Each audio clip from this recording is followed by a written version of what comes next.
You're listening to Keith Engle, the host of TGI Sports Talks on the National Streaming Sports Roku channel. National Streaming Sports is brought to you in part by BetUs.com, designed for true fans. NFL odds, Week 1 and future, college football odds, including Heisman Trophy favorites and playoff odds, NBA odds of division winners and playoffs, Major League Baseball playoff and World Series odds, the National Hockey League Conference playoffs and Stanley Cup odds, and boxing odds. Betting opportunities include versus the spread and outright winners. Also, during the game, use our link on our website, nessp.info. The Bet Us Opportunities webpage for a 125% bonus on your first 3 deposits. Must be 21 years old, and remember, bet responsibly. Good evening, guys. Keith Engle here for TGI Sports Talks College Football Huddle. Great to have you with us. Remember, Bet Us. Go to Northeast Streaming Sports webpage and click the link there so you can help out Northeast National Streaming Sports build the brand. So I wasn't going to play the commercial. I was going to actually talk to it, but I had to run off real quick and do something, so I did that. Hopefully everybody's doing well tonight. What a beautiful day in upstate New York today. I mean, top 10 day. Top 10 day. 2 hours stuck in my office working all day. But every time I wandered upstairs and took a little walk, it was nice. Welcome everybody watching tonight on Facebook, our TGI Sports Talk Facebook page, our YouTube page, of course, the Roku channel, the National Streaming Sports Roku channel. Guys, get out there and get those. Go to your Roku app and get that Roku channel for Northeast Streaming, National Streaming Sports downloaded. I'll get this right. And also all the groups that let us share. Quick shout out to Ralph Williams at RW Media. Ralph does some great stuff, beginning with the Sports Corner with Smoke and Jim Frazier every Tuesday from 4 to 6 p.m. Eastern. You can catch him on Facebook, YouTube, and coming back to the radio. I'll try to share some information when I can find that post Ralph said he put up for me, and maybe we'll get Ralph on tonight.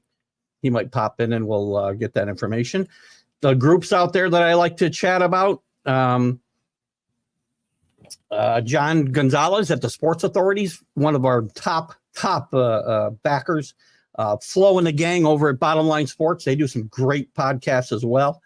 Ken Krause at Golf Buds, sports of all sorts. And, of course, the gang over at LTS, Let's Talk Sports, where they still allow us to share our show on their Facebook page, even though we don't go live there anymore.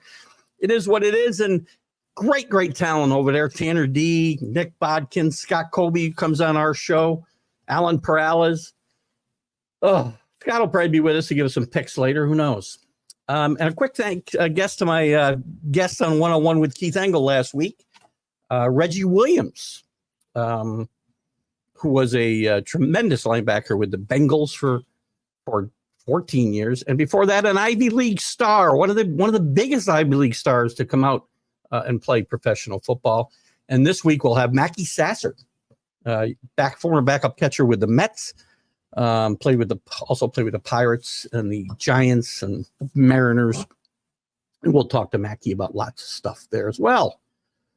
Oh, guys, college football. It's week 2, and I'm exhausted. Notre Dame, we're going to talk about a lot of stuff, but we'll talk. I'm sure this show is going to be dominated by a couple of topics, one of them being Notre Dame and Marcus Freeman. I was bantering with the gang on TGI Sports Talk chat room. Anybody wants to join that, just let me know and I'll give you an invite. It's on my personal messenger, but we set up a chat room and there's a few. Danny Fuller joined and he's become a full-time participant. Rick and Kenny, Mark Robertshaw, some of the guys who chat in there. So we're chatting during this game and I'm trying hard to back my national championship pick and a coach who I thought was going to grow into this job. And I've defended him for 3 years now, as Rick Sherlock knows very well. And I've done it vehemently with great Enthusiasm.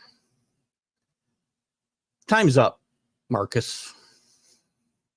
You know, when you were building this program a couple of years ago and you got off to a 1-3 start, you lost to Marshall at home. I said, give him time. You came back. You got to a pretty good bowl game that year. You finished 9-4 when the ceiling could have fallen in at you. I looked the other way.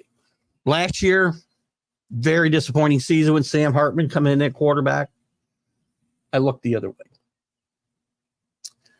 Now we get to this year, and I think, look at the schedule. Team's ripe to go undefeated. You got Riley Leonard, a great dual threat quarterback. You brought back a very renowned offensive coordinator. Good God. What the heck is his name? DeBroad, I believe. Anyway, neither one of these guys knows how to use the quarterback they brought in here. They don't know how to manage the clock. They've got some players. They got a great defense. This team should never lose NIU. And by the way, kudos to NIU. And I'm going to get to some comments in a second. Kudos to NIU. They played a great game. They're now in the top 25. They're number 25. We'll look at some teams that have a chance, the best chances of the group of 5 teams to get into the playoff, because one of them's going. NIU is now moved into that top 5 or 6 teams. No disrespect for them. 28-point favorite at home. You can't lose this game. Notre Dame's probably still got a path. I mean, I've thought about this a lot. Sunday I was very adamant that, they needed a lot. They still probably need some help. I mean, of the one-loss teams out there, they may be the most likely, them and Clemson, to get to a playoff. But listen, the bloom's off the rose. I'm not defending this guy anymore. I'm not defending this program anymore. And by the way, Notre Dame's important in college football. We'll get to some other topics. We'll talk about Texas rolling Michigan at home. Some close calls again. Oregon with another close call to a really good group of 5 team, Boise State at home. Illinois beats Kansas. Tulane nearly beats Kansas State. What else? Nebraska with an impressive win at home against Colorado, making a statement. Clemson, to me, I know people are going to be naysayers about Clemson. I'm not saying Clemson's all that great, by the way. They showed against Georgia that they can't play against the best teams in the country anymore.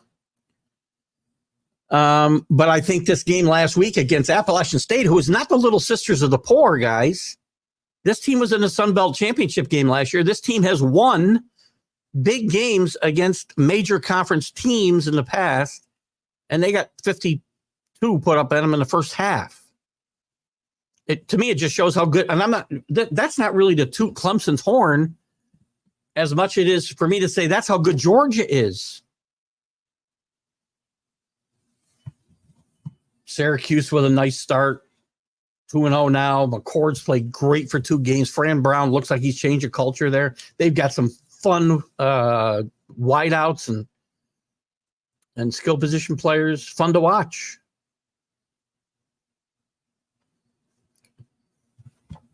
Who's with us right now? I'm exhausted after 2 college games. Good day, CA. How are you? I saw your question. I can answer your question now. Who's going to play Texas? Listen, my bracket's blowed up, man. I had Notre Dame playing Georgia. I have Texas losing in the semifinals, I believe. I still got a shot. My four buys were Georgia. Can't read my own writing. Utah, FSU. They're dead in the water, obviously. And Oregon. Oregon, listen, they got 2 wins, but I'm not sure they're even getting to the Big Ten championship game right now. There's going to be some teams that might sneak into that 2 spot. I feel like I'm yelling. Sorry. Good evening, Rick. How are you? Fun show with the group before you. We have some fun on the national streaming. What do we call that show? I don't even know. It is on national streaming sports. It's a national sports show, I guess we call it. We have a lot of fun, and you would think we're all drinking. I think sometimes the way things go, it's amazing the overreactions there, right? But we talk about some college football there, and Dion. Great comparison that Mac had a comment about the comparison of it was from a different college podcast and some comments that somebody made. And, as far as building programs, he was comparing, would you rather have Dion, who's a, great name and markets? I mean, this game was one of the most watched games of the week this week. Colorado State will probably do better than some of the games have done. The Colorado State-Colorado game this week will draw more viewers than some of the other games that were played this week. But that's all great, but you got to win games. Matt Rule has now built let's just say, I'm not ready to say Nebraska's back, on top, but he took a Baylor program from the depths, nearly the death penalty, the way Art Briles left things there, and brought them to the top of the heap of college football almost. Top of the Big 12, nearly got a playoff berth.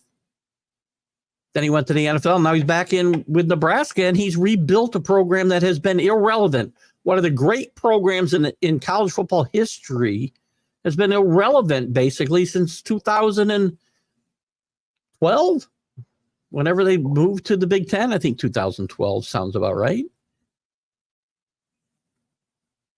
Said, watch him. They're a sleeper. Really's a great, great quarterback.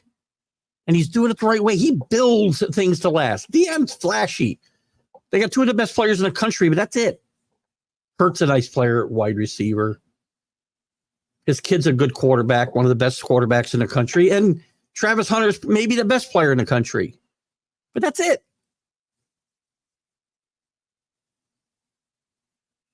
I mean, look at just frustrating. Anyway, ND got Rudied. Good way to put it, CA. They were just bad. And by the way, then I read a comment today. Let's see if I can find it.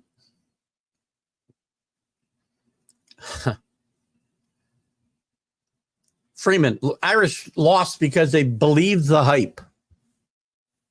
Whose job is it to make sure you don't believe the hype? The coaches. Again, I've defended these guys forever. I was wrong, and I will stop. I told those guys, you're done seeing me defend Marcus Freeman. Marcus Freeman either goes 11-1 here, or Marcus Freeman's probably out of South Bend. I mean, this was Jerry Faust bad Saturday. Again, take nothing away from NIU. It's a good football team. It's not like they were, and again, I saw some comparisons with the, 15 years ago now, or maybe more. Appalachian State beats Michigan at home, which was a bigger upset. The App State was far bigger upset. Appalachian State wasn't even playing at the highest level of college football yet. They were a division below. That's still the biggest upset, maybe in college football history. This is close, though. Ugly. Dirty. I saw some funny pictures of Rudy Rudiger. If you don't know the movie, if you haven't seen the movie Rudy, guys, you have to watch it. You're missing out. But there was some great pictures of the Rudy character from the movie, played by come on, Keith, you can get it there. Sean Astin, I believe. Tell me if I'm wrong. I think it's Sean Astin. With the Notre Dame, he's got the letter and jacket on, and it doesn't have ND on it. And now it is an NIU logo. James, how are you, buddy? Great to have you with us, buddy. We go to 8:30 though, but that's fine. If you can only stay till late, that's great. Love doing the show with you, James. James is, I don't know, James, when did you start coming on the shows? I mean, it feels like years, but I don't think it's only been since last winter. Told James the first time that he was on, I think, the Sunday morning Mac and Jack, or the big football show, that, geez, I thought he'd been doing this for a while. And then we teamed up on the debate show on Mac and Jack on Saturday morning, and he was great. And I thought he'd been doing this for a while. And he said he just, I don't even know what your real job is, James. I see you sometimes in what looks like a dental office. So I'm listening for screaming in the background. I can't hear any. I love having you with us, James. James, big LSU fan, by the way. Interesting matchup. Very interesting. Game day was going to Kentucky. ESPN Game Day was going to Kentucky this coming week for the Georgia-Kentucky game. After South Carolina, Shane Bieber's team looked like they were one of the worst teams in the country when they almost got beat the week before. And it's escaping me who they played, but they win an impressive game at Kentucky, who's usually pretty tough at home. They're not, they're not going to win the SEC by any means, but Mark Stoops is a good coach, and they usually are tough at home, and they just demolished them. Defense was really good. Game day's going to South Carolina, Columbia, South Carolina, for LSU and South Carolina this week. I'm going to say right now, James, I got to think about this a little more, and maybe before the show's out, I'll have a solid pick for you. When we go through the games, I'll solidify this. I think South Carolina's got a chance to beat your LSU Tigers. I'm sorry. Shane Beamer's a great coach. I love the quarterback. I think there's still some weapons. I think their defense is a little better, maybe. Don't know yet. LSU and Brian Kelly scare me. I know. We'll talk more about it. Unless massive injuries hit, like Texas last year. From when? Unless massive injuries like Texas last year from them. Am I reading? Have I lost my ability to read? Unless massive injuries like Texas last year had, I don't know, OSU or Georgia. I predict Georgia versus OSU. That's Ohio State, I'm guessing, right? To play Texas for the trophy. Fair enough. Maybe you mean Oklahoma State. I don't know. I mean, I like Oklahoma State myself. I had them in the playoff and still do. I do have Ohio State making the playoff. I had them ranked 8th, right behind Texas at 7. Because remember, Texas will probably be 6.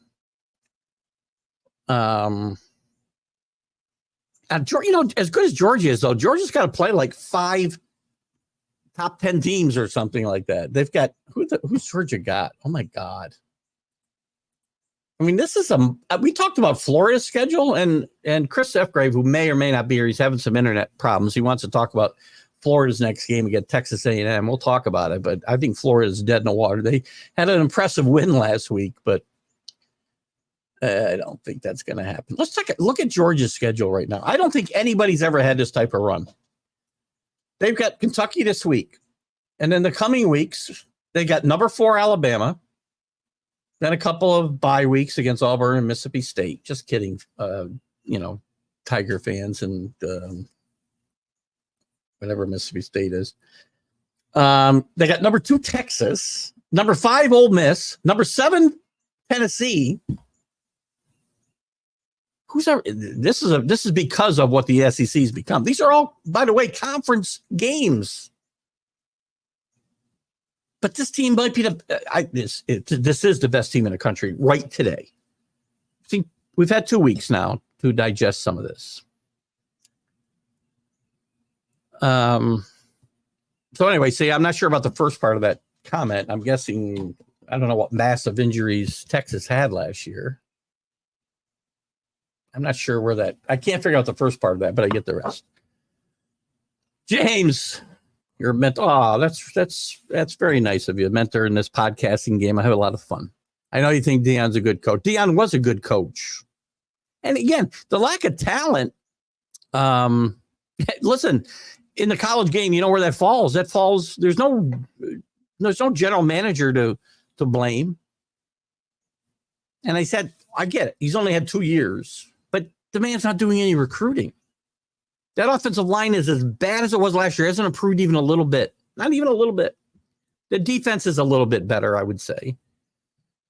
And again, Deion was a really good coach at Jackson State. When he got the job, listen, quite frankly, I thought it was going to be a clown show. I really did. I watched him very closely. We talked about it on the show a lot, and I was so impressed with the way he coached, the way he held kids accountable. His own son, he benched in a championship game.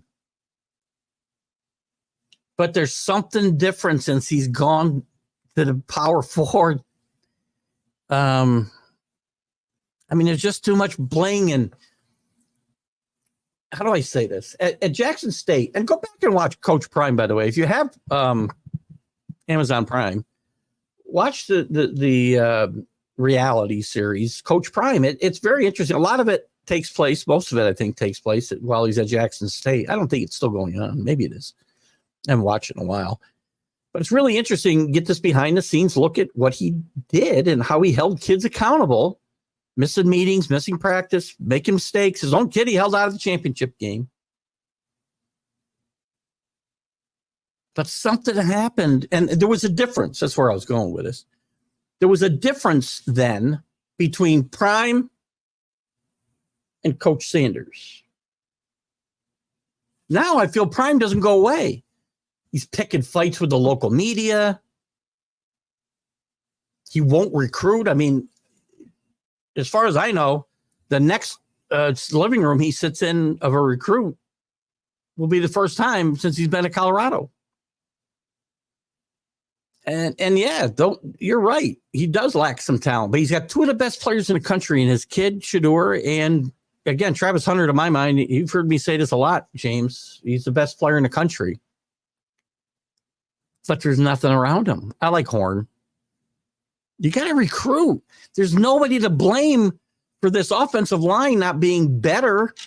And it's both sides of the line, as you said. The trenches are where they get beat badly. And I think the defense is a bit better. But the offensive line is still a sieve. Imagine what Shador would be doing if he had time to do it. I'm not gonna, bash him, and I'm gonna bash Dan. I mean, there's nobody you can blame for that offensive line not being better in year 2 than Dan. Who else can I blame? Sean Aston is correct.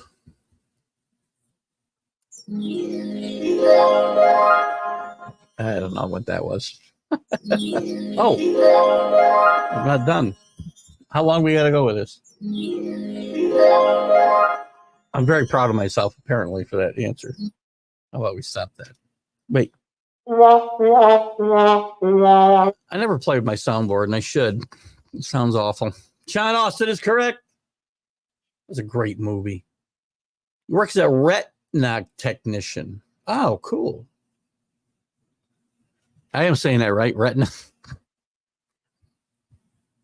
That's the thing in my eye.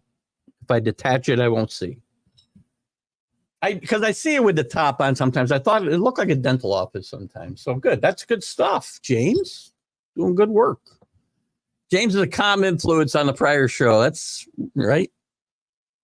Without Jack, you need a calming influence, and James provides that. I get a little riled up. What was up with, I know I watch college football, but I know, James, I know you're close to Sonia. Man, I swear CJ was somehow possessing her today. She was wound right up. I like the fire. CA says it's a difficult prediction because Texas and Georgia will be playing twice and a third time. That's entirely possible. There's a gauntlet to run in the SEC. I think Ole Miss here's the thing. I really don't think that Georgia and Texas get to the SEC championship game, because I think Ole Miss is going to get there. They've got the easiest schedule of all these teams. They play Georgia, and I don't think they play another ranked team. Let's take a quick look at Ole Miss's schedule. I'm not sure they play another ranked team. What happened?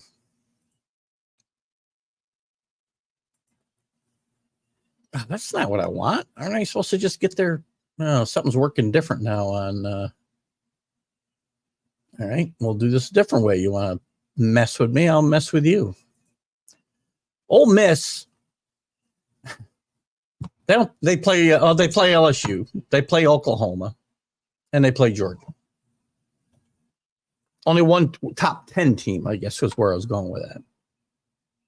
This team's going to lose only one game, probably to Georgia. I know James will probably feel otherwise, and Alan Perales will feel another way. Listen, the SEC is so loaded. They're going to get 5 teams. I'm almost positive they'll get 5 teams. I mean, again, we have a long ways to go, but if we started today, the teams that were to get buys would be Georgia. Let's just say they were to conference. I'm just going to go by the highest ranked, right? And assume they win, which is not a fair way to do this. I get it. It'll be Georgia, Ohio State, Miami. Then we gotta have a Big 12 team. Who's our Big 12 champion right now? Utah, who I had in the top 12, and NIU would be the 5th seed as the group of 5 qualifier. But after that, you're going to get Texas, Alabama, Ole Miss, Missouri, Tennessee. That's 5, Penn State, and Oregon. That would be your 12 if we were playing today, and I take some assumptions about who wins conference championship games. Now, I agree, those are very huge presumptions. Well, we'll just lay that out there. Thank you for that. I enjoyed, Reggie was great. I had a great time with Reggie. I love almost all the interviews I do, and I really do. I think they were great. When we had your guy Harvey Williams on, I know he was one of your guys at LSU. He was a great interview. So I had a lot of fun. Reggie was a classy guy. I had some more questions for Reggie about his injuries. Classy guy. Again, out of Dartmouth. Tell you a funny story about Reggie Williams. So as Reggie and I were communicating last week, Thursday night when I sent him the link to the studio for the interview Friday morning, I must have had, I don't know, my usual. I had all kinds of misspellings and other issues with my email, and I didn't realize it till I sent it because I was multitasking, which I don't do well at 64 anymore. I used to be a pretty good multitasker. I have a hard time doing one thing at a time, as you can tell. But anyway, I sent it off, and then I had to send another email to him saying, who does that? Who just sends an email out with all those misspellings and bad English phrasing to an Ivy Leaguer? Only me. So anyway. Here's the thing though, James, you're right. They could cannibalize themselves, but I think they get 5 anyway because stricter schedule is going to mean so much. This committee is going to put tons of emphasis on strict schedule. That's something that might help hurt Boise State because if they beat Oregon, they'd be looking really good. But the Mountain West is not going to get a lot of respect, and they're not going to get a lot of quality wins there. So that's still why I think, and they will cannibalize themselves, but it won't hurt them the way it'll hurt. The ACC is going to cannibalize itself. I think the Big 12 is likely to cannibalize itself. At Big 10, not so much. Ohio State's going to go undefeated, most likely. Well, maybe one loss somewhere. To me, if there's a team going to go undefeated, it's probably going to be Ohio State without even looking at their schedule. We can take a look at it if you like.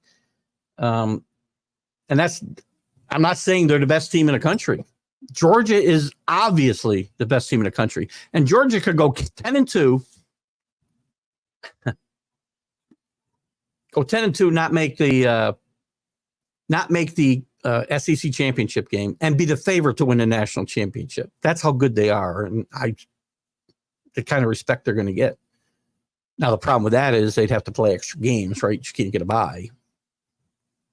But good stuff. Yeah. I mean, look at Deion. Maybe he'll turn this thing around, but as we talked about, I mean, Bo, and I respect Bo's opinion too a lot. I respect James' opinion. I respect Sonia's, Mac, and Bo's surely. I just don't see where you think this team is. I mean, James made the comment that 5-7 can get you a bowl game. I mean, technically you got to be 6-6, and none of those wins can be against non-FBS teams, but there's not enough good teams anymore to fill the bowl games, which they need to just filter some of these out. We've got a playoff now. Let's filter some of these out. We'll put a few lower tier bowls out there, but let's get rid of the Pinstripe Bowl and the Candy Striper Bowl and whatever else is out there. But this, you got to win eventually, and maybe he will. I don't think it's going to be this year, and I don't think he'll be gone after this year either. We were talking about that, and I think Mac put me in that category. I think he wins 4 or 5 games. He's got Texas Tech. They're going to be Texas Tech. Probably going to be Baylor. I don't know if Colorado State's a sure thing this weekend on the road because there's some animosity there.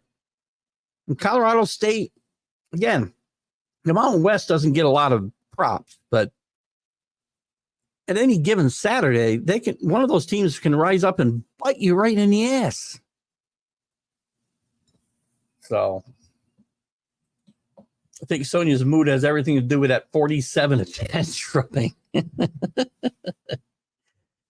We won't get into that. Oh, she was wound up tonight. Good to see her back, though, actually. I haven't seen her. I don't think I've been on with her in a while. There's Danny Fuller.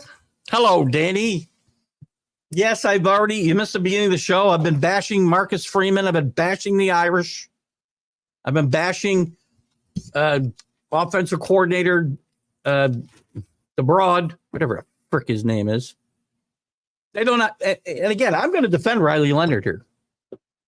He's the only guy I'm going to defend. Well, I'll defend the players. The players, at the end of the day, the players got to play better. I get that. Coaches have to coach kids up. And if they weren't ready to play that game because they read their press clippings, shame on the coaches. Shame on the coaches for some of the calls they made. Shame on the coaches for not putting Riley Leonard in a position to succeed. They're not using him right. He's not a pocket passer. He uses his legs. He gets outside the pocket. He throws on the run. Dual threat means you roll him out. You don't know what he's going to do. Where's that? So, yes, Danny Fuller, it's good to have you with us. And I have been bashing your I told you, I will not hold back now. Once you find a way to my dark side, it's hard to get off it. Ask that clown in Cleveland that we did mention by name before, and I won't mention now because this is a college football show.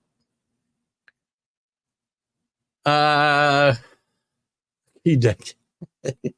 Yeah, that was actually well timed. I did see James crack up at that comment, by the way. The true freshman receiver is why Ohio State is a real deal. If they go to the championship, he'll be a big reason why. Listen. Well, they have to. I mean, they have to. This is basically a $20 million investment in Will Howard. Whatever it took to bring this kid in as a recruit. The transfer running back from Ole Miss, frick is his name. Let's take a look at Ohio State for a second. God, kid's name. Where's my running backs? Well, I got Trevon Henderson is the guy that I'm thinking about. I think he's a really good back, by the way. They're deep at running back. They're deep at wide receiver. I like Will Howard a lot. It's a $20 million investment. So you're all in to win. And if Ryan Day doesn't get to a championship game, gonna be a big problems. And somehow, well, if he finds a way to lose to Michigan this year, again, all bets are off for Ryan Day. You better win a national championship. If you don't beat Michigan, you probably don't have a job next year. And I understand that's harsh. He's like 52-6 or something, right? Making it up. But I think that's his record. Maybe I can tell here. Hold on. Got my list of coaches up. Let's see. What is he? I said 52-6. I was probably coming into the season. Where are you? I don't know how to get to the O's any faster. Man, I wasn't close. 52 and he would have been 50. What did I say? 52-6. He did have 8 losses so far. Probably regular season, he was 52-6. He's 58-8. That's how hard it is in college football now. This is how hard it is.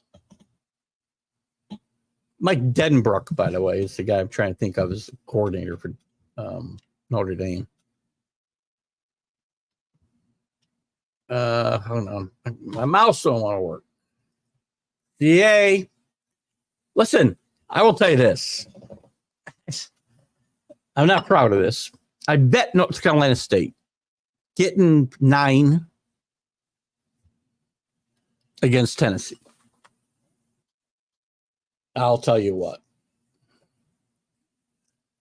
That kid playing quarterback, who I'll never be able to say his name. Oh, God, what is his name? Help me out. I just can't. I'm going to try to see it and say it. I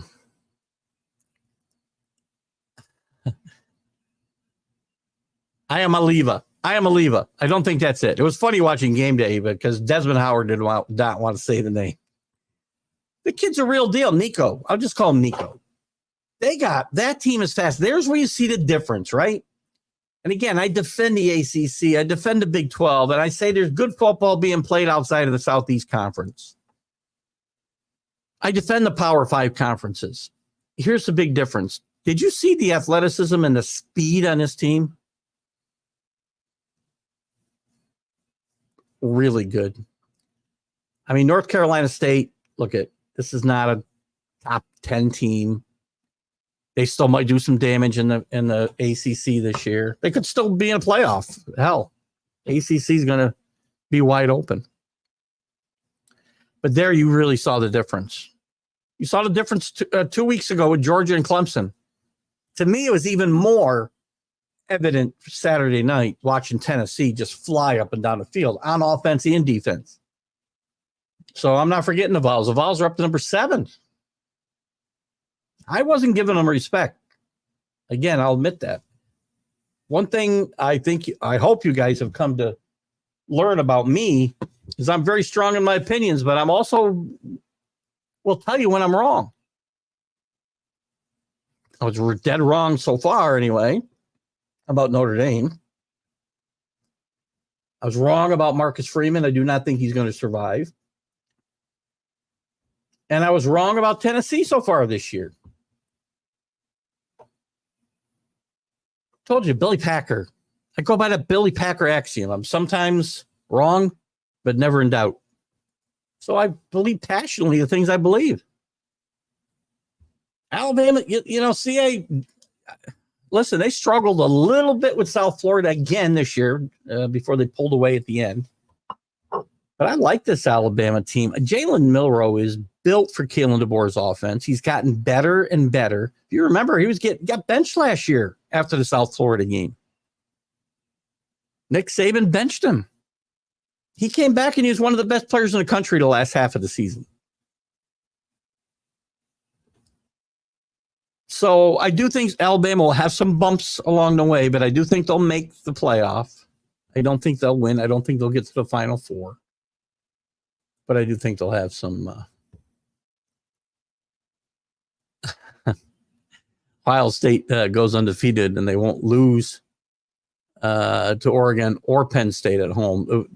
They never lose to Penn State. James Franklin is like, what is he, 4-17 lifetime or something against Ohio State and Michigan? He doesn't beat top 10 teams at all. So I agree. I think they do go undefeated. Let me take a quick look. I do see a comment. Let me get to this. I'll check out Ohio State in a second. AC's got my dark. This is the first time I've seen your dark side, and I want to see this more. Listen, you must have not have seen me last Friday on the MLB update. I've been this way for about 5 days now. There's days I'm calm and there's days I'm not. And when we get into the season, man, and things rile me up, see it on Sundays. I'm very passionate about what I believe and what I don't think is right or wrong. I don't like being wrong. I defended Marcus Freeman for 3 years now. And I feel like now he's let me down. That was one of the worst coaching jobs I have ever seen in my life. That the 2nd and 1 throw down the middle of the field from the pocket, they'll roll the kid out. And if somebody breaks loose, then you throw it down the field. Or you run for the first down. With the lead, by the way. And then you don't use your last time out until after they kick a field goal and you let them run another minute off the clock. You could have got the ball back with a minute plus, maybe a minute 5, I don't know, maybe a minute 10. I don't have it in my head, but it's close to that. Even if it's a minute, that's a whole lot more than 30 seconds. It's like twice as much based on my math career. And you saw the end of the game. They could have used 2 more plays, right? So,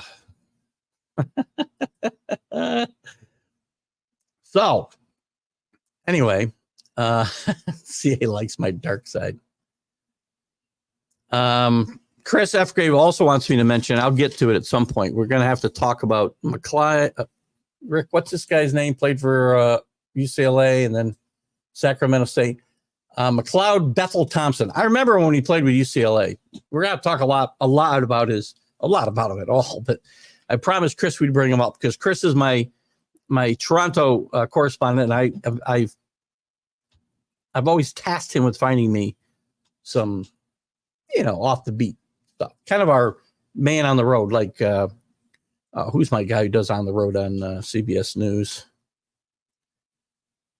The only reason to watch CBS News is Friday at about 6:50 when I can watch On the Road. Can't believe I can't remember that guy's name either. It is getting ugly in here. Who was I looking at? And I'm going to guess Danny's already looked, so he knows that that's the only losable games. They're not losing to Marshall. They're not losing to Michigan State. They're not losing to Iowa. Iowa right back to where they were. Can't score points.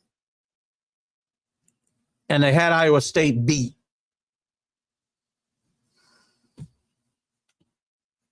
I don't think they lose to Oregon. The game's on the road, so I'll give the Ducks. If the Ducks get better, Ducks got to get a lot better, or the Ducks will get run off the field against Ohio State. They get Nebraska at home. I will tell you, Danny, Nebraska's coming in that game undefeated, though. I don't think they're going to win in the horseshoe, believe me. But Penn State, that's the only losers. Purdue, no. Northwestern, never know. And they got Michigan at home. There's no chance. 0 chance Michigan's winning that game. So I think Danny's probably right. I mean, if there's going to be an undefeated team, as I said before, it's likely going to be Ohio State.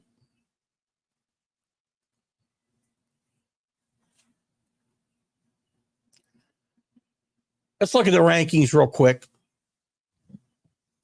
We can talk about what's coming up for some of these teams, I guess. I got my games that I'm really interested in this week. A couple of them will be a little bit surprises, but Georgia number 1, not unanimous. I'm a little surprised, to be honest with you, but I guess I get it. Texas has got its backers. Ohio State's got its backers. And I'll tell you what, Ohio State can go undefeated, and Georgia can lose 2 games, and they still might be favored to win the national championship, Georgia. They're the best team in the country that I've seen so far. It's 2 weeks in, and that's, it's a little bit of an overreaction.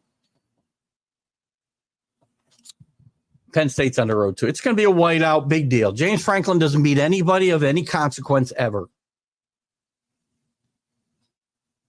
He'll go 10-2, lose. He might actually beat Michigan this year, maybe, if they play. Anyway, Georgia, Texas, Ohio State. Texas and Ohio State flip-flop. Not a big deal. Alabama stays flat at 4. Kellen DeBoer, again, they haven't played anybody yet. They will soon. Ole Miss up a spot.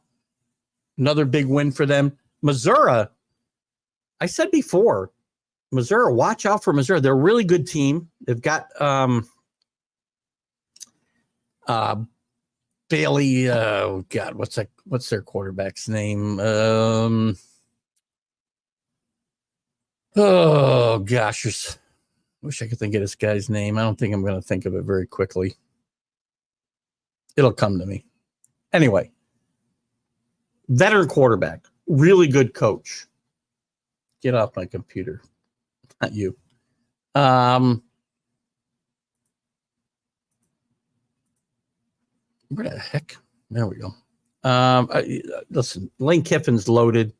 He's got one of the weaker schedules, although even weak is, pretty tough in the SEC. I do think he's going to the SEC championship game and will definitely be in the playoff. He'll lose to Georgia. That's just in the SEC championship game. But Missouri, I was talking about, they get BC. BC's off to a good start under Bill O'Brien, 2-0. They beat Florida State, as did Georgia Tech. They're 2-0 going into this game at Missouri. They're in the top 25 for the first time in quite some time at 24. 4 new teams in the top 25, by the way, this week. Missouri's good. On the road, it's going to be tough. I think Missouri wins that game. Tennessee up 7 spots to number 7. One of the big movers this week, at least on the good side. We got a couple big movers down. Penn State stays flat at 8. Oregon drops 2 spots to 9 with that very close loss. A last-second field goal wins it for them against Boise State at home. Miami looking really good again in a spot where this team has come up small at times. They win big against Florida A&M. They're up to number 10, up 2 spots. USC with another good victory, up 2 spots to 10 or 11, Utah drops a spot. Cam Rising got hurt in this game against Baylor. Saturday seems to be all right. Cam Rising, one of the great players in the country. Oklahoma State. Arkansas, who I'm not a big fan of. Sam Hartman's kind of fighting for his job. They did a great job. They got out 14-0, 21-7. Oklahoma State comes back, and then it was neither one of these teams wanted to win at the end.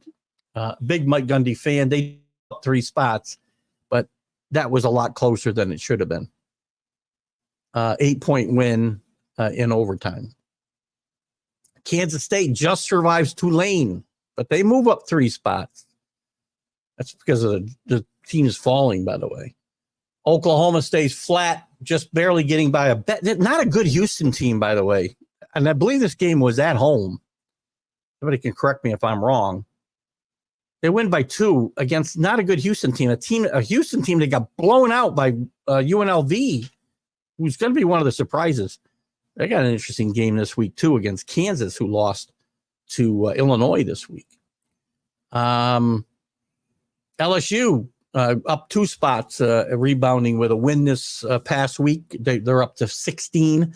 Michigan dropped 7, one of the bigger droppers after that bet. Listen, I said all week that this was not going to be close. I don't think it was even as close as the score.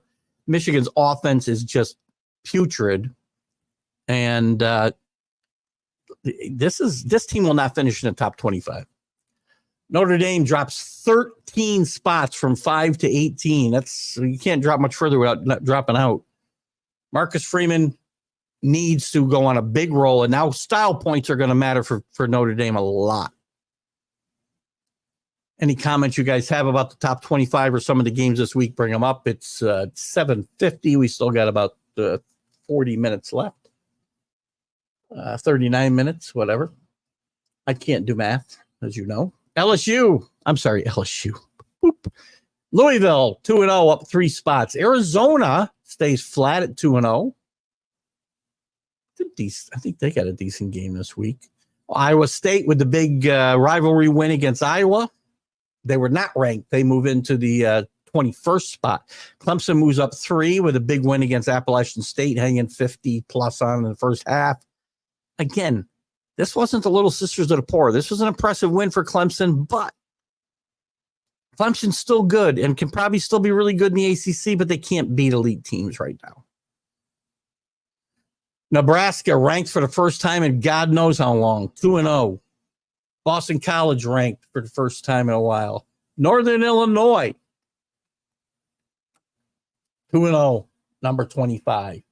The teams that dropped out, Kansas, Iowa, Georgia Tech, North Carolina State. Those that are close. Illinois is close to the top 25. Boise State, A&M, Syracuse. We talked about their hot start. Kent McCory, I did it again. 1 Adam 12. Nobody's even know what the hell I'm talking about. 63 points. So they're only 50 behind the 25th ranked team. They've got a chance. This Syracuse team I said was going to win 8 or 9 games. Listen, that ACC championship game is wide open on both sides. Miami right now looks like the cream of the crop. I've been here before. Haven't started putting my Miami gear on, so don't get excited. Remember, I'm talking about Miami now, and when they're 5-0 and I got a Miami shirt on, they're all long sleeve and a little heavier. So, what else? And you got Iowa, Kansas, who fell out. Washington's moving up the poll a bit, or closer to the poll, I should say. UCF gets 1 vote this week. Watch out for UCF, my sleeper in the Big 12. The Texas-Georgia game is going to really be decisive on who likely will be the eventual champion. For sure. Here's the thing. It feels like, especially when you watch Notre Dame lose this week and Oregon struggle and who else struggled? Kansas State struggles. Look at all these teams struggle. People are worried about 12 teams and the regular season not matter. I feel like every game matters more. And as CA said before, James, Texas and Georgia might play 3 times. Possible. I don't think they both get to the title game, though. I think Ole Miss gets there against one of them. Don't sleep on tomorrow night's Arizona State-Texas State game, CA says. Texas State's always, Arizona State, what is Arizona State's record, by the way? I want to go through the standings quickly and see if there's other, some of the surprises, maybe. We'll see if we got time to do that. What am I doing on the NFL? Off the top 25, let me get the FBS one. Arizona State 2-0, Texas State 2-0. Texas State plays really good. That's a really good football team. That's a really good league. It's an interesting game. And a very interesting game Friday. UNLV at Kansas. Kansas losing to Illinois in the Big Ten. And Brent Bielema's team, again, they play ugly and they find a way to win some games. But they get hurt now without divisions in the Big Ten and whatnot. They've got very little chance to finish, in the top 5 of that league. the Big 18. But Vegas is 2-0. Huge win against Houston the first week. I think it'd be a lot of fun. Plus, you also got Arizona. You get two ranked teams and Fox is going to have really good teams. I think they're going to have Big 12 games on, I believe, every Friday night, if I'm not mistaken. So this week it's Arizona, number 20, at Kansas State, number 14. Arizona's lost their head coach, Jed Finch, who went to Washington. A lot of players followed him or transferred out, but they're started year 2-0, ranked. Kansas State survives Tulane, a very good AAC team. Interesting games before we get to the Saturday main events. I got to bring this up because Chris did make it in because let me get your comments first. Mr. Jennings taught me better than Matt. That must have been HVCC. Now, here's the thing, Rick. If you put a betting slip in front of me, I can do math like a whiz. But anything else, I'm just totally screwed. And I do think Hudson Valley might have, because I didn't really care about learning. I just cared about playing baseball and party. Had a good time. Didn't stay there. Texas and Georgia could play twice. They could play, I'm pretty sure they could play 3 times. When you think about it, Danny, they could play twice this in the regular season. They could play in the regular season. They could play in the SEC championship game, theoretically, and they could play in the national championship game. We'll definitely keep an eye on the Arizona at Kansas State game on Friday while Texas High School is joining in. It's interesting because, we used to get a AAC team or USA Conference USA. We might get some of those games on Friday nights, but college football forever, even the pros, they played last Friday night. They'd stayed away from Friday nights because high school football is huge. And high school football is certainly huge in Texas, as you said. But it's also huge all over the country on Friday night. So probably them going up head-to-head it's not a great idea. But I do believe Fox is going to have that Big 12 game every week. We already got that. Already got all these. We can talk about. Real quick shout out for Chris F. Grave, who couldn't make it because he's got some internet problems at home tonight. I think he brought this up maybe on a Sunday Stream of Consciousness. I do remember now he brought up McLeod Bethel Thompson. He played at UCLA. He was a redshirt freshman at UCLA. Then he played in 2007. He shared quarterback duties on a team that went to the Las Vegas Bowl, so not all that good a team. They did lose to BYU in that game. He saw action in 5 games that year, completing 23 of 55 passes for 293 yards and 1 touchdown and 5 interceptions. He then moved on to Sacramento State and made his first start against Southern Oregon. So Sacramento State is going to be below the FBS level, right? He did serve as a team's holder for all 11 games after he suffered a knee injury. As a redshirt senior, Bethel was named the starting quarterback. And then in the first half, he injured his knee again, which caused him to miss the following 6 games. So he did appear in 20 games. But he went on to play in the pros in the CFL. He played, he played with the Patriots. Look at that. He had a pretty good, he bounced around the NFL a lot. We'll just talk about this. Dolphins, Vikings. He played with almost everybody. Patriots, Vikings again. The Dolphins again. The 49ers, the Eagles, then Winnipeg, Toronto, New Orleans. That must have been New Orleans Breakers. I don't know, UFL. And then Edmonton Elks, which I do not know who they are. So anyway, I told Chris we'd give a shout out to his boy, Bethel Thompson, and we have done so. Let me just see. Do you ever have any good years anywhere? Just for giggles. 2019, 26 touchdowns and 13 interceptions for the Argonauts. 23-15 in 2022 for the Argonauts. UFL career, not very good. NFL career, he has no stats, so he never played a game in the NFL with all those teams he was in. So there's your shout out to the anonymous college football player of the day. What we got here, Danny? No separate divisions and conferences anymore. So yes, could possibly play 3 times. There you go. That's a huge story. And we've talked about it a couple of times now, and we'll continue to do so. It's a very big story in the SEC, in the Big 10 or Big 18. You do your own math, I guess. And the ACC. Division's gone away, at least of the major conferences. And I'm sure some of the Power 5 conferences have done the same. I know the AAC, excuse me, is no divisions.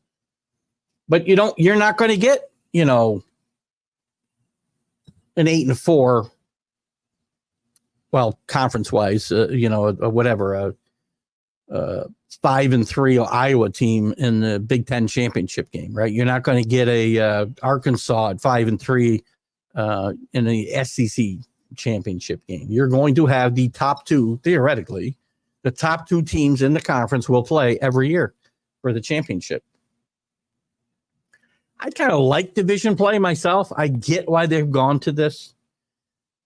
But is what it is, right? Some other big games this week. Games that I like. Some of them because they're big games. I've already mentioned the K-State game, Arizona. Alabama goes to Wisconsin, which I do not believe they visited Camp Randall in like 100 years. So this is a game 100 years in the making. Bama hasn't played. This is the best team Bama's played, obviously. They haven't played under Kalen DeBoer on the road against a Power 4 team. And I'm glad to see them go on the road to play. And again, it's one of my issues with Kirby. And Rick, I've talked about this before, and I know you've given me a few instances where they went out of conference, but I'm not talking about neutral sites. True road non-conference games, the SEC doesn't do a lot of them on the road. Georgia, specifically. Alabama's gone to Texas before they were in the SEC. Now they're going to Wisconsin. Those are good tests to see who these best teams are in my mind. Yeah, I don't want to bash Georgia because I think they're the best team in the country. I'm just saying Kirby doesn't like to go outside and play big games unless they're on neutral sites. LSU, South Carolina, I find interesting. I mentioned to James earlier. I don't think he made a comment about this. South Carolina's got a fighter's chance here. They played really, really well in Kentucky last week. Not an easy place to play. Not the best team in the country, the SEC, or not even a conference contender, much less a national championship contender. But they played really good defense last week, and were very opportunistic on offense. LSU needs this win. Game day will be there. This will be a pumped-up crowd in Columbia. Let's see what happens. FSU, we all know about their problems at Florida State. 0-2, lost to BC, lost to Georgia Tech. Two conference losses already. That's huge. But Mike Norvell gets his old school Memphis coming to Florida State. Memphis, one of those group of 5 teams, and I'll talk about them in a second, that I think really have a shot. There's like 6 teams I like, and somebody could come from the outside we don't think about. I wasn't thinking about NIU a week ago. BC, number 24, ranked, going to Missouri. Bill O'Brien's done a really good job changing the culture there quickly. This is a big matchup, and this might be too much for BC. I think Missouri might handle them. This will probably be a bet for me, depending on the line. I'll look at the line in a second. What is the line here? This doesn't mean what I'm going to get them at, right? But let me see. Where are they? Let me sort it. This is likely going to be a bet for me on Saturday. Boston College, Missouri. Missouri 16. I'm not sure if I'm willing to lay 16 or not. We'll see if that can come down to a 2-touchdown game. We'll see. Notre Dame, Purdue. I put this in my to watch games because, again, style points now matter. Purdue's not very good. Notre Dame needs to put this mess behind them, and they need to go just blow the doors off this Purdue team. They just have to. UCF and TCU interest me because I like Gus Malzahn's offense. I like KJ Jefferson in that offense. I think this could be a surprise team in the Big 12. I don't think they're going to get to the championship game necessarily. I think they could have a shot. But this game intrigues me a bit. And UNLV in Kansas is another game, as I mentioned already. Let's get to a couple of comments here. I thought I saw James had something up, but I guess I was old. CA. I try to get them to call you CA on the other shows, CA, and I can't do it. They're always trying to say Excalibur One Force. Gosh. So CA will again be sharing in the fantasy chat Texas high school football games live on YouTube. Cool. The high school media coverage keeps improving, even though commentary sometimes is horrible. Hilarious are both. By the way, speaking of YouTube, if you guys I tried to tell my stepson this the other day, he couldn't get the Miami game, and I just said, go to YouTube, free YouTube, and just put in whatever game you're looking for. If you don't have the ESPN Plus or you don't have the SEC network or the ACC network, and these games are on there, just put in, Wake Forest football live. You're going to get the feed. Somebody's going to be posting the feed similar to what CA talks about right here. Somebody will post that feed. Now, the feed might go down. When I was I had him on the phone Saturday, and I put the game on YouTube, watched the rest of it on. I think it was on the ACC network, if I'm not mistaken, or maybe just ESPN Plus. Same thing. I mean, ACC, the SEC network, these are all ESPN productions, by the way. But I watched the whole game on YouTube after I got there. So, again, you can watch all of these. You can find them anywhere. You don't have to pay like I do for ESPN Plus. Just go Google, just put in YouTube and search for that game live. Guarantee you find it.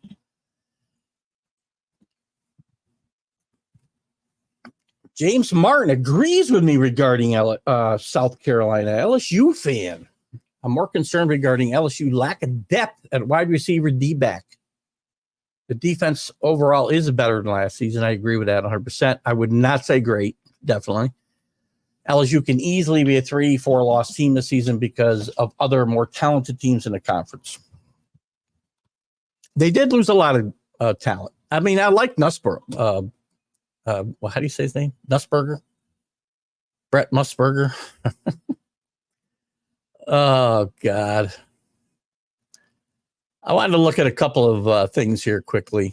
We can bring up some other games if you want, but I want to I got some notes here about the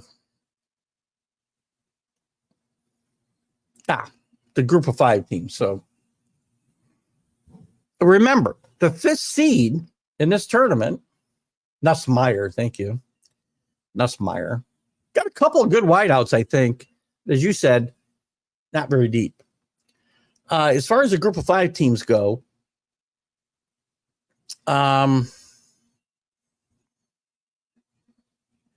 right now, and this is Stuart Mandel's rankings, right?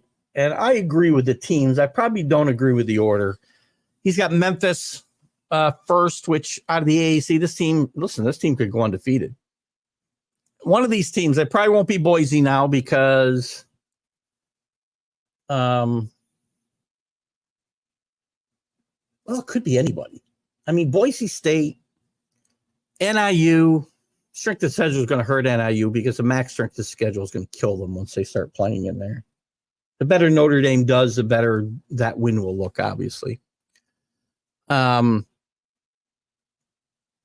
there's a chance whatever group of 5 team gets in, if the ACC is bad enough where they beat each other up and you've got a, 3 conference loss team winning the conference and getting a bid, then there's a possibility that a Memphis or NIU, who's undefeated, Boise State's got a loss now, but it's a good loss if there are such things. Again, strength of schedule in the Mountain West will hurt them, but one of these teams could get that 4th seed. It'd be very interesting, and a bye that goes with it. It's possible. Anyway, Memphis, I agree with in contention. UCF, they got a big game on September 21st against Miami to get them at home. That's a game they got to win if they want to be considered for this spot. Tulane, who we saw nearly beat Kansas State this week. Tulane's been very good for quite some time. That AAC is also an underrated conference. The ACC and the AAC and the Mountain West, 2 teams. Look, they're certainly not on the level, even the 4th best power conference, but there are teams that can come out of these conferences that could do some damage. Boise State, who I still have number 1, and NIU, who I wasn't considering, but NIU now, like Cincinnati a few years back, now they post a win over a huge win. They can boast over Notre Dame.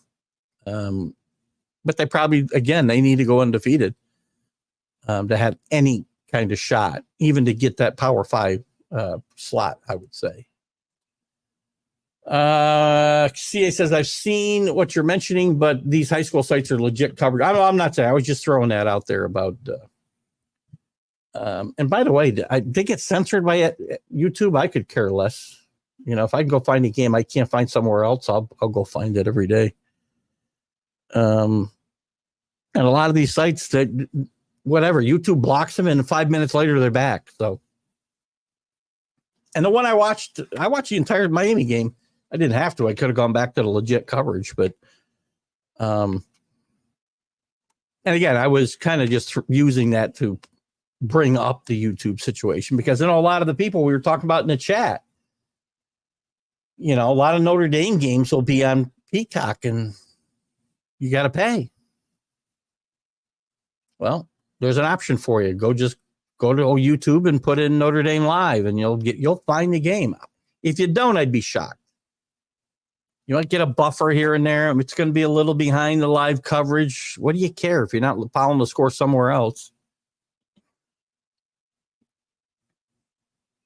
Yeah. We already talked about Deion a little bit. I'm just looking at some of my other notes here.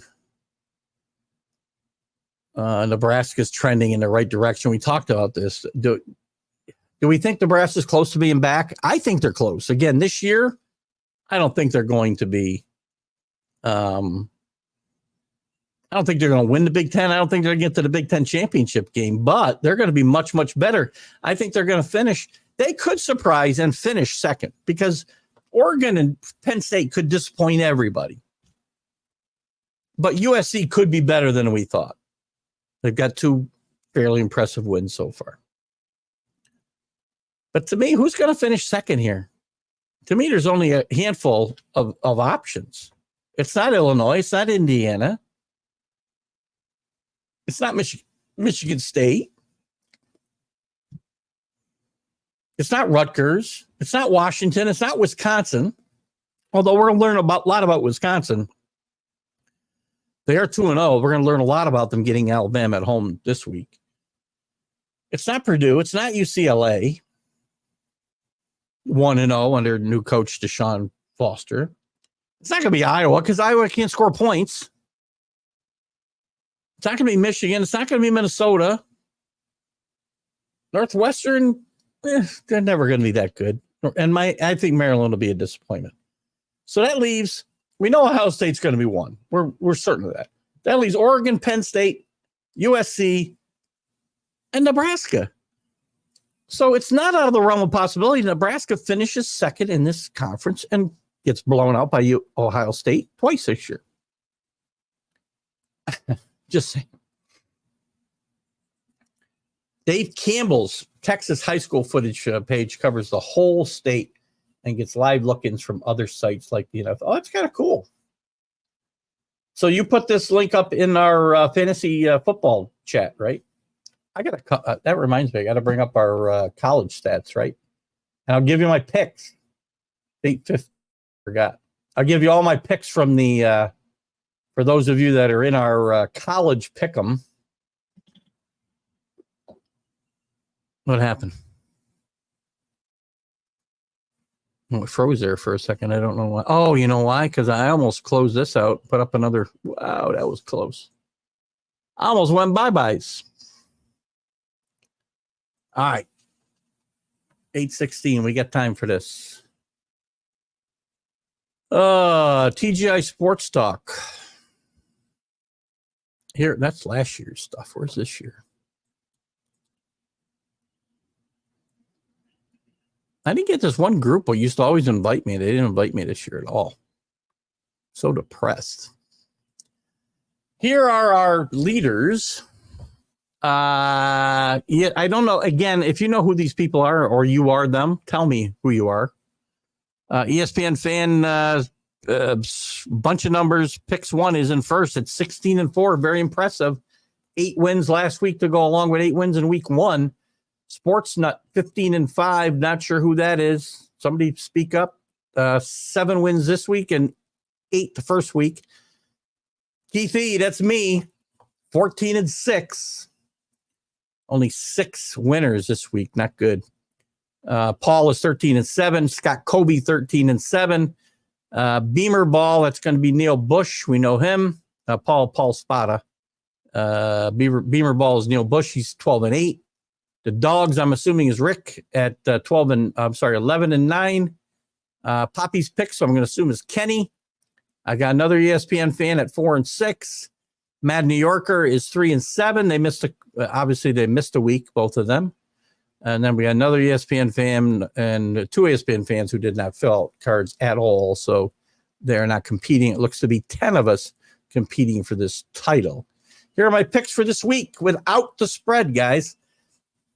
South Carolina. This is a switch from what I first picked. I did take LSU to begin with. The more I've thought about this pick, I like South Carolina to win this game. I'm going to take Florida State despite all their problems and me liking Memphis more than just a little bit. I like Mike Norvell to beat his old team. They need a win badly, and I think this is the place they get it.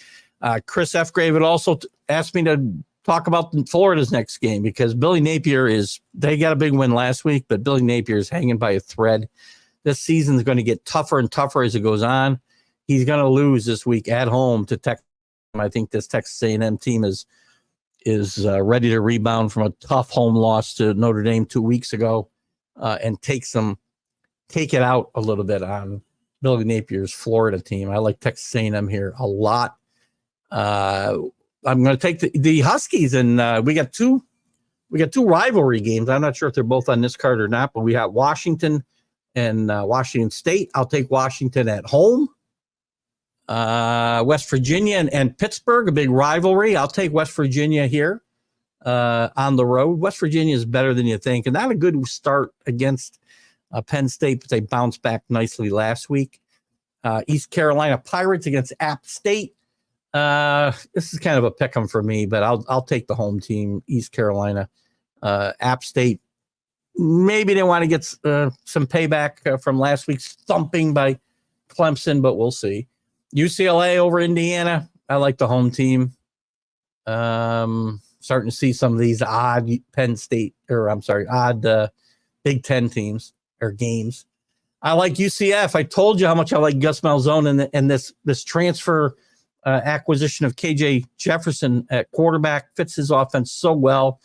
They're 2-0. They're going to go to TCU. TCU is also 2-0. I'm going to take the dog here. to upset TCU at home. I'm going to switch up here. I'm going to have a really good week or a bad week. I'm going to stay here. I'll take Colorado at Colorado State. I almost changed my pick there. And I'm going to take Virginia over Maryland. So there's my picks for this week. What say you? Can Wake Forest upset Ole Miss at home? Not even close.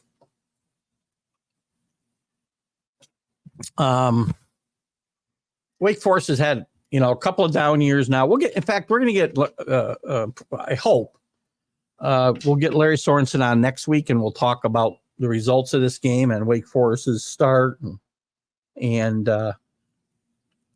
whether this team is going to start to get better. They haven't been the same since Hartman left, and they're going to be in the bottom half of that ACC, I'm afraid. Maybe Larry will disagree with me. I don't know. But I do not see – Ole Miss is just loaded for bear. Jackson Dart, one of the best quarterbacks in the country, off to a great start. There's a lot of great quarterbacks out there. This is going to be a quarterback Heisman season again. But Lane Kiffin, look at this team's going to lose one game, I think, in the regular season. That's to Georgia. Just my opinion, of course. Oh, what else is going on I wanted to talk about? Anything cool?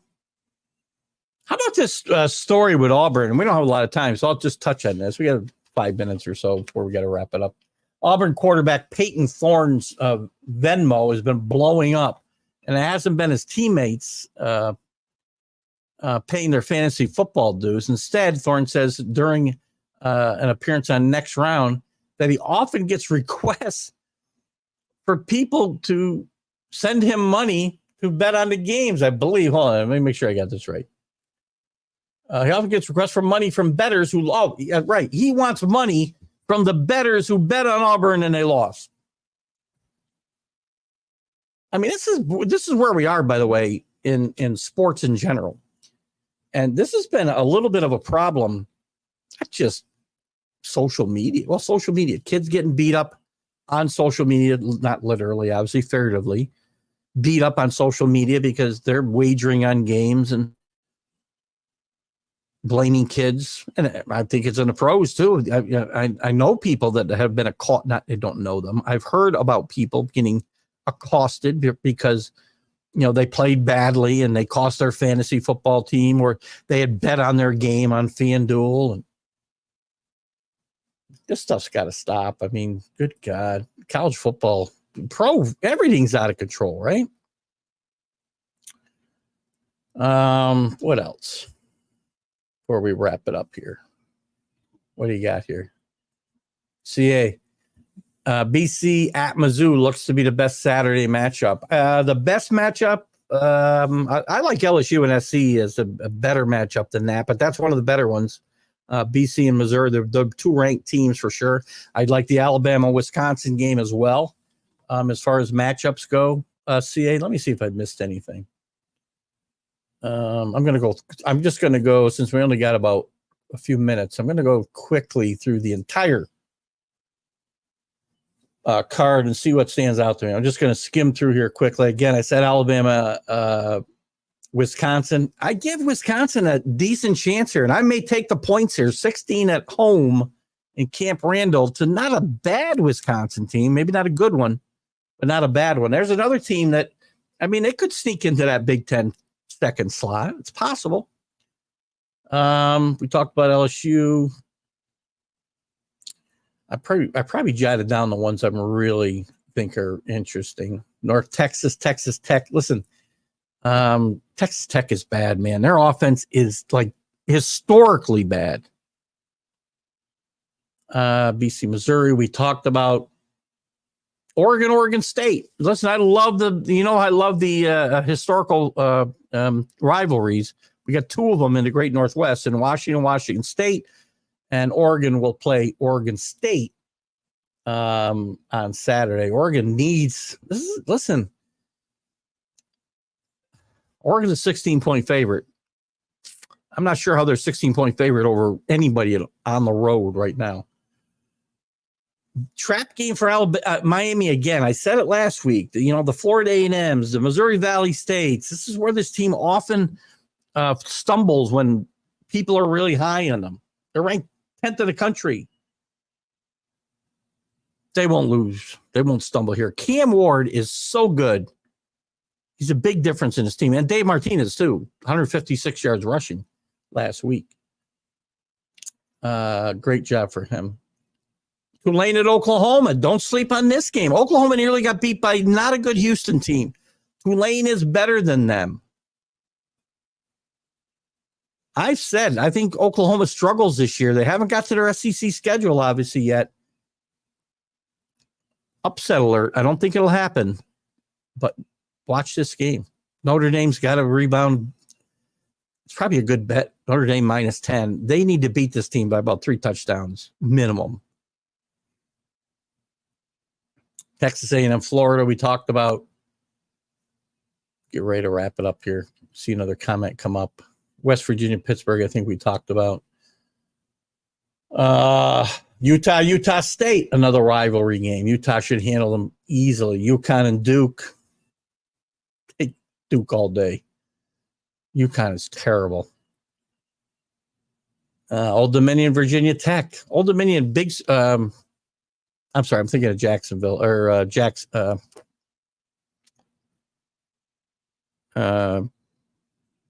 who the heck am I thinking about? Now I lost track of what I was thinking of. UTEP and Liberty. Nah. Oh, we do have the Army and Navy are both off. Air Force has Baylor this week, by the way. We want to make sure we shout out our military folks. And by the way, today, guys, I didn't mention, I should have mentioned at the top of the show. Let's not forget today and what happened. Here I am with math again. 23 years ago. Oh my God, 23 years ago. September 11th, 300 firefighters, over 3,000 people just going to work. Over 300 firefighters, 80 policemen, a ton of first responders, all lost their lives in the worst terror attack in this country. And let's never forget what happened that day. I should have brought it up in the beginning, and I apologize for not doing that. But again, I'm not seeing a lot of talk about it. But let's not forget this. CA, South Florida, Southern Miss, that would be a fun game. South Florida, by the way, again, this is important for them. They had they gave Alabama a fight for 3 quarters last week. They got Miami next week. They better not look ahead. Or Southern Miss could knock them off, but South Florida could give Miami some fits in 2 weeks. Danny Fuller, thank you. James Earl Jones, another one, another great one goes. James Earl Jones passed away not far from here in the Hudson Valley region at 93 years old. Just a classic actor, great voice. He spanned generations, Darth Vader to Mustafa. Tremendous talent. Guys, thanks for watching tonight. We'll be back on Friday with Mackie Sasser and the 101 with Keith Engle show at 9 a.m. Eastern. We'll be on at 3 p.m. with the MLB update. And then Sunday, a stream of consciousness. And then, of course, several guest appearances along the way. Guys, thanks for sharing the night with me since 6 o'clock. If you've been with us since the National Streaming Sports Show. But you guys have a great night. Thank you, Keith Engle for TGI Sports Talks, College Football Huddle. You guys have a great night. Bye-bye. National Streaming Sports is brought to you in part by BetUs.com, designed for true fans. NFL odds, Week 1 and futures, college football odds, including Heisman Trophy favorites and playoff odds, NBA odds of division winners and playoffs, Major League Baseball playoff and World Series odds, the National Hockey League Conference playoffs, and Stanley Cup odds, and boxing races. Betting opportunities include versus the spread and outright winners, also during the game. Use our link on our website, nessp.info, the Bet Us Opportunities webpage for a 125% bonus on your first 3 deposits. Must be 21 years old, and remember, bet responsibly. You're listening to Keith Engle, the host of